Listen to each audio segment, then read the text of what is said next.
In the previous video, we pulled our Excel data from Edgar to get our income statement, balance sheet, and cash flows. In this video, I'm going to move them all to the same sheet.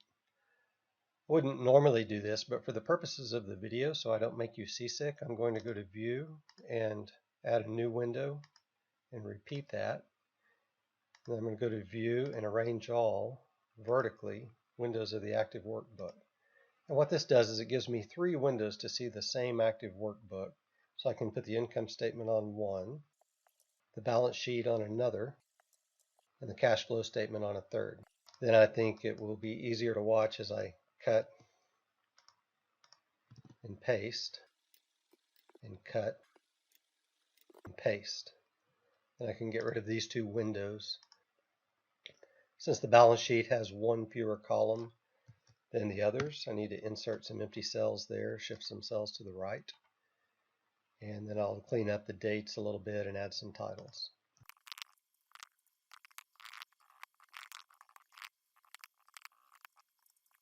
Need to delete the 2 extra sheets. And then we can work on a single worksheet. To see this all on a single worksheet, we have to zoom out very far. So what I'm going to do is some color coding so that as I'm scrolling up and down, if I'm zoomed in, it might give you some reference for where I am. The first thing I'll do is color the income statement yellow. And I'll highlight the most important line on there, which is net income. In this case, they had non-controlling interest all the way back in 2016, so I'm using row 14 instead of 12. Next thing I'll do is color the balance sheet blue and highlight the 2 most important rows on there and hope that they match total assets and total liabilities and equity, and they do in fact match. And then the cash flow statement always has 3 parts. We'll color the top one a light green. This is our cash flows from operating activities and always begins with net income. The next section we will color a little bit darker green, the cash flows from investing activities. Highlight the bottom of each of these sections in gray. And then the third piece of any cash flow statement is cash flows from financing activities. And we'll go ahead and highlight that bottom line as well. This particular cash flow statement includes some non-cash investing activities, and they're fairly inconsequential, look like a one-time issue in 2017. We certainly wouldn't want to project any of that going forward unless we had reason to. So I'm just going to leave those in a very dull gray. And then the 3 important lines at the bottom of the cash flow statement are the net increase in cash from adding up all the numbers above, the cash at the beginning of the period, which we could take from the previous year balance sheet, and the cash at the end of the period. So as I scroll up and down, hopefully these colors will help. Another thing that might help is to come in and get rid of some unnecessary lines. So now that we've got some color coding, I can delete some of these rows in between.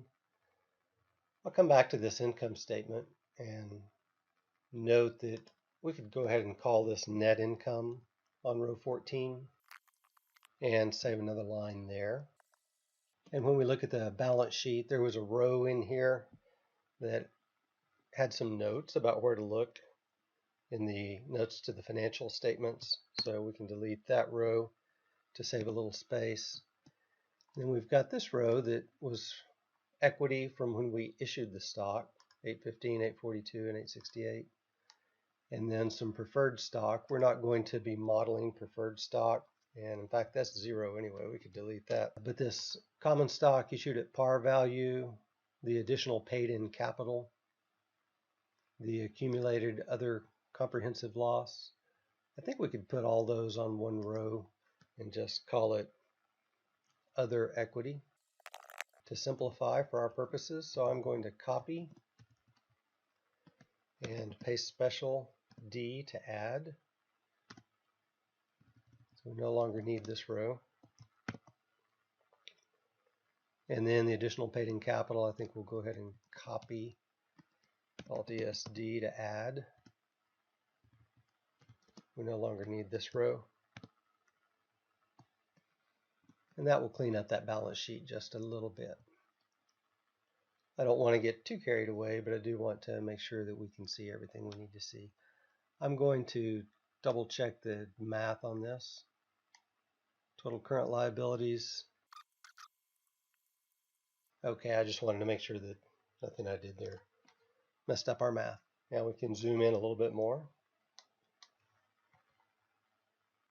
And in the next video, we will start building a pro forma model.